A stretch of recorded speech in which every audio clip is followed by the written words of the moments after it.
Europe 1, il est 7h46. Jamais le nombre de migrants morts en mer n'a été aussi élevé que cette année, avec déjà plus de 4000 victimes dans le monde, dont 3000 pour la seule Méditerranée, plus de 3000 même. Ce matin, un témoignage fort, celui de Philippe Martinez. Au mois d'août, ce capitaine breton a sauvé 1840 migrants.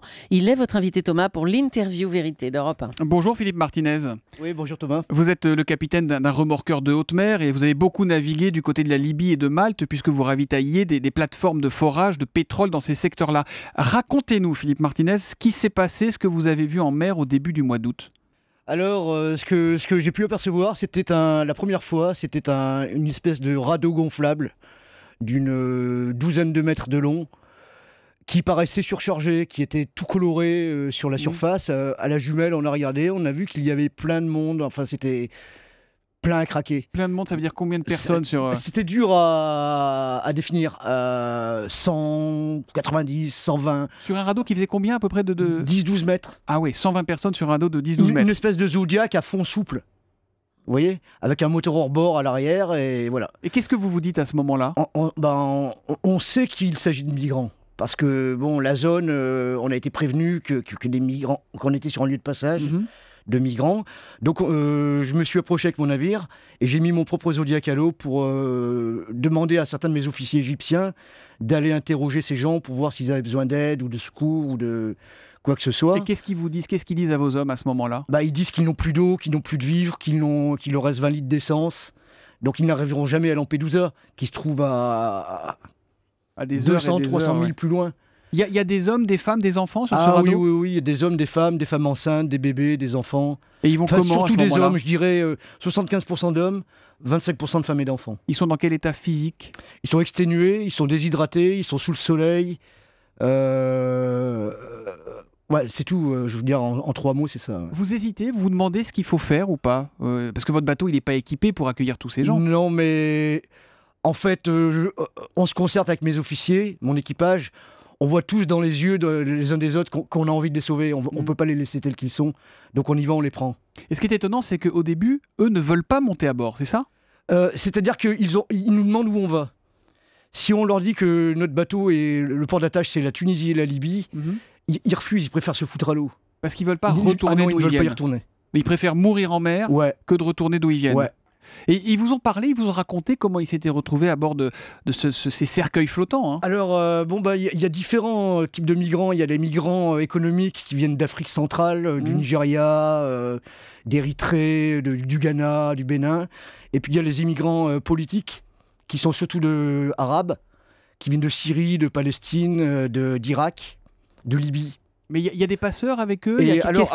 Alors j'ai discuté une fois avec 2 Palestiniennes qui venaient d'Algérie. Donc elles parlaient un peu français, elles se montaient à la passerelle, 2 sœurs jumelles.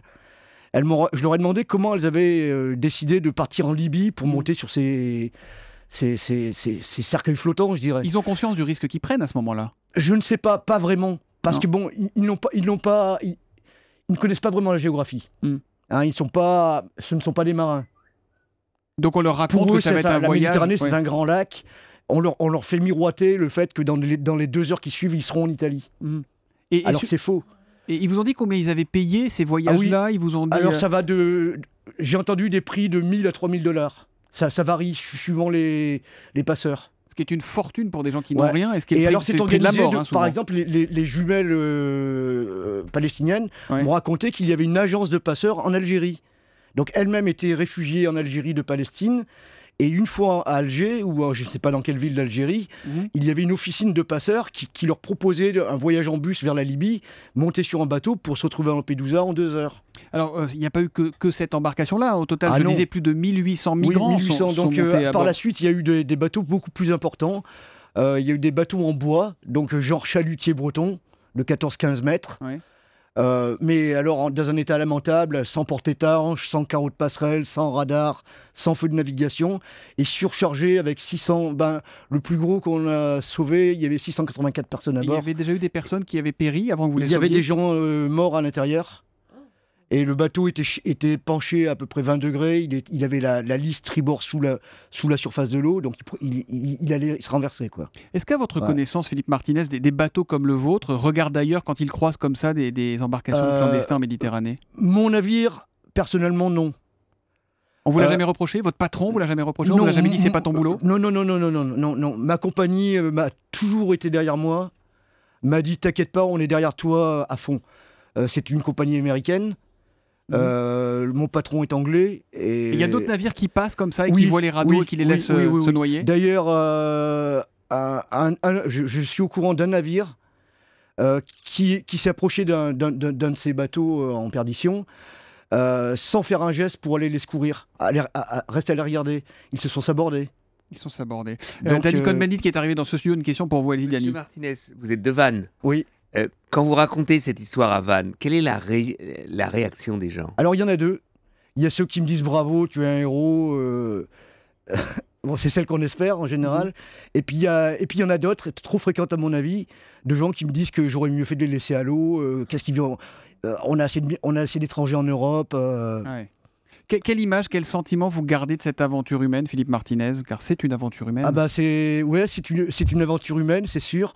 C'est quelque chose que moi et mon équipage nous n'oublierons jamais. Hein, le regard dans les yeux des gens une fois qu'on les a sauvés, ça vous fait hérisser tous les poils des bras, les frissons qui vous parcourent, et c'est touchant. Puis prendre ses enfants, là je trouve pas les mots. Vous avez gardé des contacts avec certains d'entre eux, c'est possible? Alors, ou pas ce que j'ai fait, le dernier sauvetage, je me suis interrogé, savoir ce que devenaient ces gens après leur remise aux autorités italiennes. Et donc, j'ai pris mon tableur Excel, j'ai fait une petite carte de visite que j'ai multipliée sur une page A4, et puis j'en ai fait 30 pages, donc à peu près 400 cartes de visite, que j'ai fait distribuer par les deux filles qui parlaient français, les deux jumelles, en demandant aux gens de me donner un feedback dans 3 mois, dans 6 mois, dans 1 an, pour savoir où ils étaient, peut-être en Suède, peut-être ailleurs, savoir ce qu'ils étaient devenus. Ça, j'aimerais bien avoir ce genre de feedback. Voilà, c'est ce qu'on appelle un être humain. Merci Philippe Martinez, merci infiniment d'être venu témoigner en direct ce matin avec nous sur Europe 1. Vous repartez en mer rapidement, j'imagine? Le 9 novembre. Eh ben, bon vent à vous, merci. Voilà.